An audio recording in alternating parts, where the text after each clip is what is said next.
Good morning, everyone. My name is Wellington. I'm a physician, scientist, researcher from University of São Paulo, Brazil. And first of all, I'd like to thank the Grelau organizers for inviting me, for being here.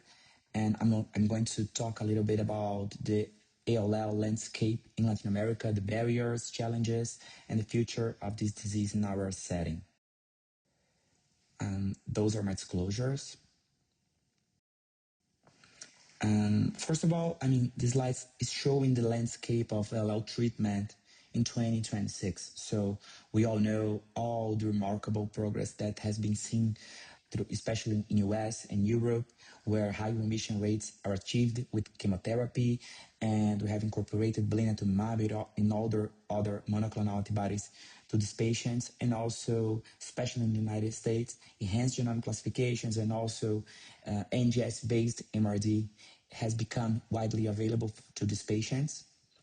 We also have seen a lot of CAR-T commercial and also academic programs, arising worldwide.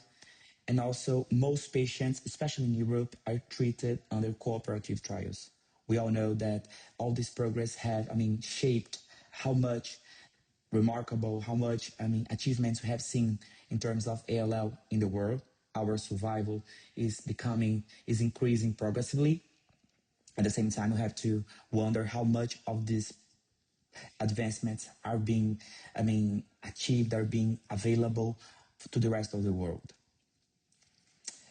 Most of them are not actually, because all of them actually requires money to be implemented especially in low middle income countries.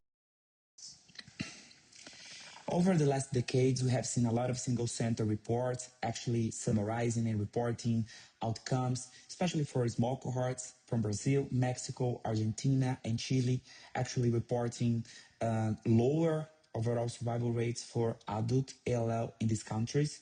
We have several single center reports reporting overall survival rates between 25 to 40%. We all also know that the follow-up is very important when it comes to ALL, so it's very important to see how long those patients were followed in terms of time of follow-up. We also have seen, summarizing, summing up all these reports, that induction death rates actually are approximately 10%, and also a lower rate of allogeneic transplantation in those historic reports, between 5 to 25% in adult ALL. Most of them have reported, decreased outcomes, inferior outcomes for the disease. We also, can tell that most of them were trying to replicate standard protocols for treatment of ALL from Europe and United States in those countries, without the same supportive infrastructure, and also without the same profile of patients. This slide is actually showing, the availability of adult ALL therapies in Latin America. We can see that, especially when it comes to monoclonal antibodies, such as blina and inotuzumab, and also CAR-T, depending on the country, we can see that most of them are only available in the private setting. For publicly treated patients, it's very challenging to get those therapies. Some countries in Latin America do not have allogeneic transplantation for their patients, which is a huge problem, especially in the acute leukemia scenario overall.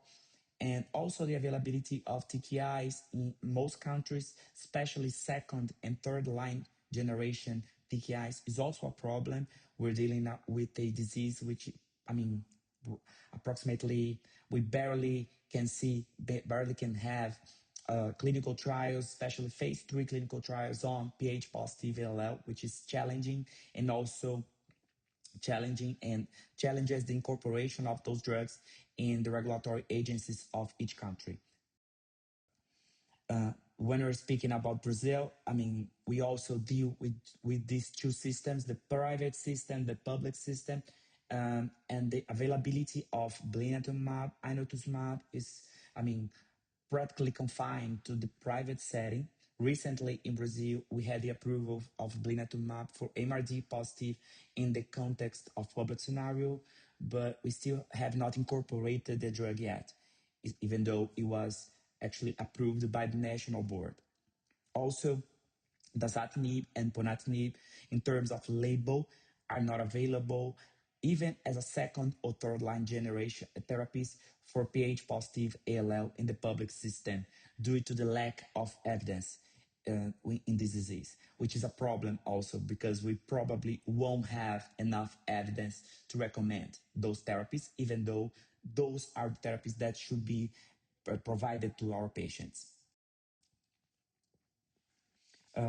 Taking all of this into account, we're trying to gather as many data as we can regarding outcomes and recent outcomes of Latin America. When we are analyzing single center outcomes or small cohorts, we tend to look back in past and look back for decades in terms of our outcomes. ALL is a rare disease, so we want to have numbers. So usually we want to, okay, I'm going to look back 10 years, 20 years in history regarding my patients in my center, which is not desirable because a lot has changed in terms of supportive care, protocol therapies, incorporation, and also the learning curve of using pediatric-inspired protocols in those countries. With this in mind, we have, assigned this Latin American group for treatment of ALL in Latin America. We have raised more than 1,000 patients treated for ALL between 2015 to 2023 for several centers. And it's a collective effort for centers from Brazil, Chile, and Argentina.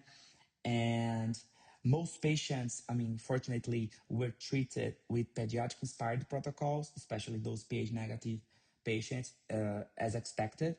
And we also could see that there was a shift when we look back in past, when a lot of centers used to treat their patients with hypersiva approach protocols. And when we want to compare, which was our main goal with this registry, which was comparing outcomes between the private and public scenario in Latin America for a recent cohort, we wanted to see that we actually showed that the allogeneic transplantation rate in patients treated within the private scenario was much higher. And few patients, especially only 3 patients from Chile, received blinatumomab in the front line, and only 14 patients within this whole cohort of more than 1,000 patients actually received blinatumomab in relapsed refractory setting from Brazil and Chile. Most transplantations in this cohort were performed in first complete remission. And actually, when we're comparing, patients from the public and the private scenario, baseline transplant characteristics did not differ between these two. When we're going to analyze overall survival, comparing these two scenarios, we saw that the overall survival was higher, statistically higher in patients treated in private scenario, which is kind of expected because we already knew that, those private patients, usually they have more supportive care, more access to therapy, and also they usually are diagnosed in better conditions in general. But at the same time, this registry was very important to show that we're actually improving in terms of outcomes, even without monoclonal antibodies. So we are reaching more or less 50% of overall survival, which actually shows that there is a temporal improvement in our outcomes, even without wide incorporation of these monoclonal antibodies. But even so, we still see a huge impact of socioeconomic factors on the outcomes of these patients. We also are seeing, not only the drug availability, but also there must be intrinsic differences in the disease biology and also this, the mild access to genetic stratification. When we're looking at the difference between the hypersiva approach and pediatric-inspired regimens in those patients, we could see that, a minor proportion of patients under 60 years old were treated with hypersiva, and they did not have a difference, statistically meaningful difference in terms of overall survival. And we also must, admit that the pediatric-inspired regimens might not be so advantageous in settings, especially in low-resource settings where the supportive care maybe is not the ideal, and also where some centers might have access to blina. It's not the case of this registry, but we have to, think that right now a lot of centers are having access to blinatumab. So maybe for those patients, pediatric inspired regimens might not be as advantageous as we used to see in historic works. Another pressing issue in ALL in Latin America is the early mortality. If we look back at developed countries' rates reported for early mortality, which varies between 2 and 5%. When you look to our historic data, especially for my institution, historically and 2 decades ago, we used to have, more than 10% of early mortality in adult ALL. And we also know that this is an underappreciated topic in literature. In my center, we did this, retrospective, multivariate logistic regression, aiming to see risk factors for early mortality in adult ALL. And we also saw that hypoalbuminemia, obesity, and also the use of cyclophosphamide during the prephase were associated with early mortality in 30 days, in this case, in this analysis, in adult patients.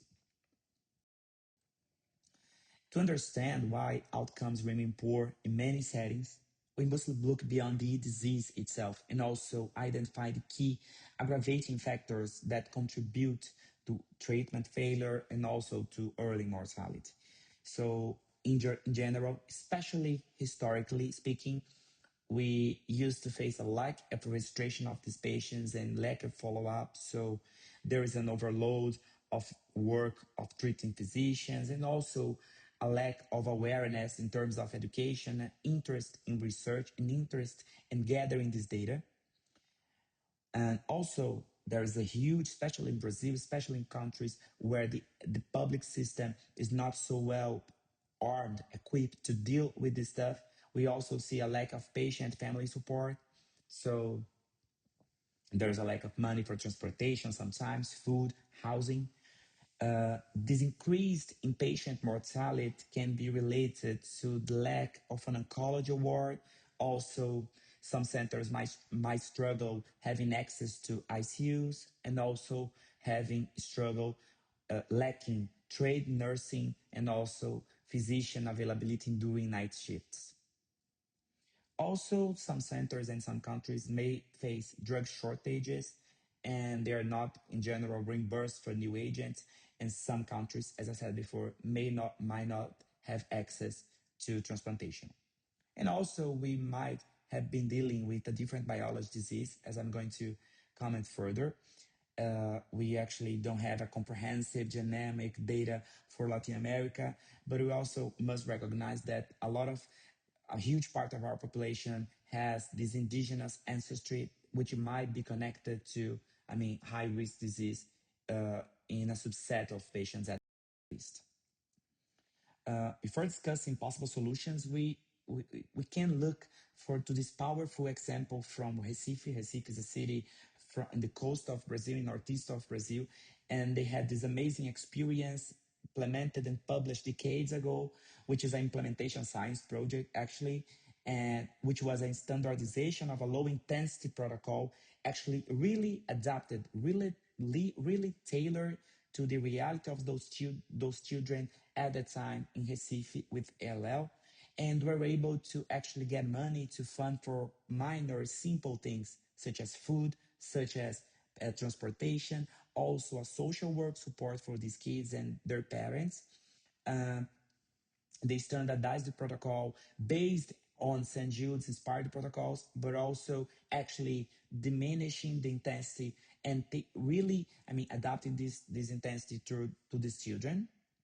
And they were able actually, when they looked back in time, they could see that their overall survival and their outcomes really improved with this. Recently, they reported this long-term follow-up of this study, and they actually saw that, especially for those children with very low risk ALL, the toxicity reduction in those kids with low risk disease was crucial for improving the whole population outcomes. So they saw a 96% overall survival in those kids in Recife with low risk disease. So the toxicity was key to improve overall survival in those kids. It's also important to recognize that the biology of ALL in Latin America might also differ from that seen in North America and Europe. I mean, we have several studies showing that in Latin America, we might have an increased frequency of ALL and also an increased frequency of pH positive and also pH-like disease in our patients. Most robust data come from publications from the US encompassing Hispanic patients in general, which cannot be representative of the whole scenario of Latin America, especially Brazil. In Brazil, we have a very mixed population from European, African, and indigenous ancestries. We have, seen some single nucleotide polymorphisms in some genes, especially in GATA3 gene, which are connected to the indigenous Americans background. And they can be, a predisposing factor for ALL and pH-like ALL, increased incidence in our setting. We have some works from Latin America, most of them retrospectively. This increased frequency that we see is actually not clear because we don't have a comprehensive genomic data. As I said before, in my center, we have this validation of this teen gene score from the Italian group in our population. We also saw that there was an increased frequency of pH-like signature in our patients, but most publications come from the attempt of finding the genomic alterations using alternative approaches in these countries. So using FISH, using PCR to find the genomic baseline, the main genomic baseline alterations related to pH-like signature. Usually using those techniques only, we are kind of underestimating the frequency. We all know that 50% of pH-like patients in general have CRLF2 rearrangements. So those can be detected by FISH. And we also, interestingly, in our center, especially using this validation from the Italian group, we saw that only 50% of CRLF2 rearranged patients using FISH actually presented this increased gene expression or a similar, like gene expression as reported in literature. So we also might, we might see different diseases in terms of genomic and also gene expression. Not necessarily genomic alteration can correspond to a worse prognosis in terms of gene expression. In my center specifically, we have historically used the pediatric approach, kind of a BFM-based adapted protocol for decades. In the past, we have attempted to treat our patients with a more intensive protocol, such a German protocol. And we also reported there was a prohibitive toxicity in our setting. Most patients died from toxicity at that time. And we actually learned our lesson, And we have to switch our protocol many years ago to a low intensity protocol and also feasible in our setting, very outpatient protocol. And we also we also have standardized our genetic stratification and also standardized our MRD approach using flow cytometry as most Latin American countries do. We have also this large database analyzing outcomes of transplantation for acute lymphoblastic leukemia in Latin America. We also know that especially in settings where we don't have CAR-T, we don't have a lot of monoclonal antibodies or second or third line therapies for these patients, allogeneic transplant is a huge, is an important, therapy for these patients. And we have this, comprehensive database comprising data from Mexico, Brazil, Argentina, and Chile.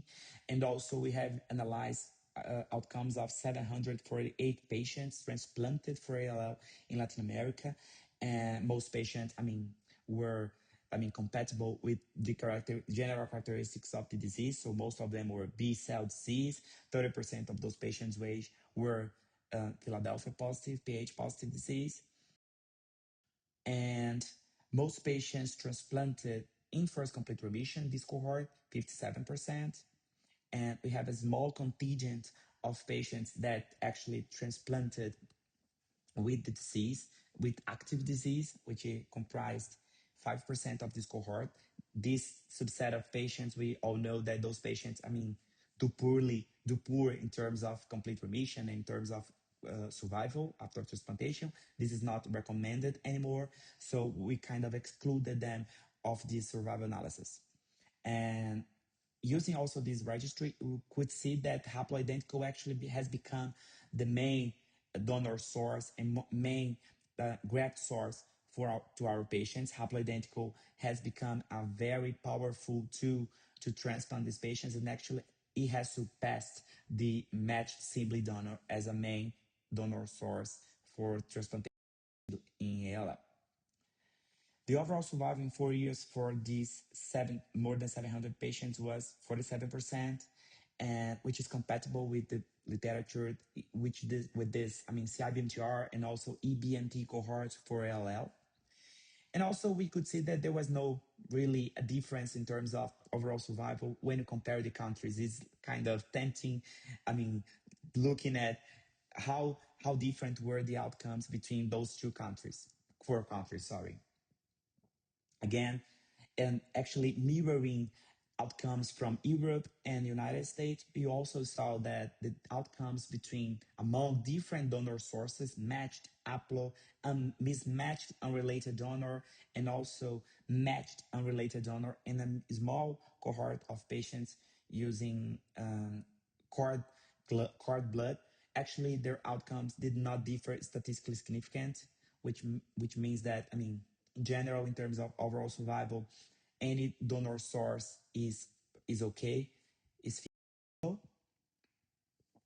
And we also saw an important message, which was the temporal improvement in terms of long-term outcomes of these patients. So we actually saw that those patients are faring better in terms of overall survival throughout time.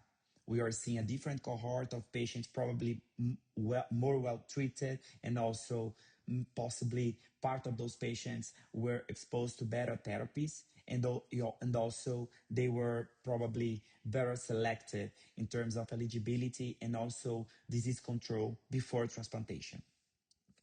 Naturally, as expected, we also saw a difference in overall survival in terms of first complete remission, second complete remission, and for those 40 cases of refractory disease, their outcomes were dismal.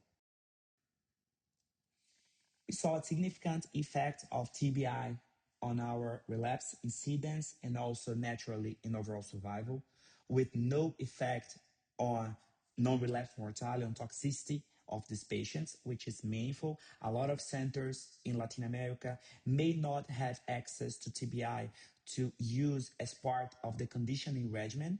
So this is an important call for, attention, also urging the need of TBI in those centers that rely on transplantation for most high-risk ALL patients. Changing the topic a little bit, we're trying to look at the future and how we're going to get even better in terms of outcome for these patients. We also know for a low, middle income settings, we have to design an ALL treatment protocol, not only looking at the clinical evidence, but also realism, So you have to choose a simple and easy protocol to follow to treat those patients, a less toxic. And in my center, at least, we have to choose, ideally, a post-remission therapy, which can be more outpatient, saving the allogeneic transplantation only for those very high-risk subsets of patients. In general, things are changing, but we have still, few options for salvage in general, as we're looking, in the bigger picture. That's why we actually, years ago, we designed this first clinical trial, prospective observational clinical registry of ALL in Brazil, trying to use the same protocol, which is called BRALA20 registry. We started enrolling patients in 2023. We're still enrolling patients. We're still, joining groups and centers to this study. It's a very challenging study to do, and we also build a network to assess treatment outcomes in these patients, also improve protocol, which is our ultimate goal when we're thinking about this protocol.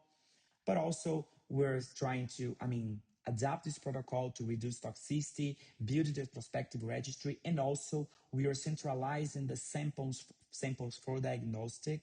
So, and we are providing genetic stratification to the centers, and also we're doing the centralized MRD in 2 time points to all centers in this coordinating center, which is my center, the University of São Paulo. We're also monitoring for adverse events on in this cohort, and also we are holding regular virtual meetings to discuss all cases and even the protocol, the adaptations, and also the implementation, which is the most challenging part of a protocol like this. We start enrolling, as I said, in June 2023. Actually, this number is not 8 anymore. We have right now 14 participating centers in Brazil on this. As I said, we have centers from mostly from southeast portion of Brazil, but also, including recently centers from the northeast and other centers trying to expand the network of this study. We're providing not only we're providing the initial immunophenotyping and a basic genetic stratification in this study, not only pH positive, but also the main gene fusions, accuracy status, and we're kind of moving to an NGS approach to stratify these patients. As final remarks of my talk, I would like to emphasize that the outcomes of ALL in low middle income countries are historically inferior due to structural and financial gaps, but we are kind of doing better in the last few years. So it's not a sad story at all. And if you look back in history, that's why it's so important to keep getting our data, keep reporting our data, and keeping organizing as a group to report more recent outcomes, because we're actually doing better in terms of our survival of our patients. Adoption of adapted protocols in our setting, tailored to our reality, is very important, it's pivotal for improving outcomes in these patients. Decreasing treatment intensity, as I said before, are very welcome in our setting, especially if you're in a setting or in a center where toxicity and infectious bacteria, the access to supportive care might be limited. The incorporation of new agents in our setting, which is very welcome, should also be followed by improvements in supportive care. And we have to, keep pushing in terms of data registry and organizing as a group. Chilean people are, very important to this unification, especially in South America. We have organized a lot in terms of data gathering, in terms of clinical registry, which is very important for our region to report outcomes, understand what's happening with our patients, and also hopefully, can standardize and unify our treatment protocols in the future. I would like to thank again for the invitation. I'm open to questions and comments. I'd like to thank my team in my institution also for all this. They're also helping me. With all these studies that have been conducted. So thank you.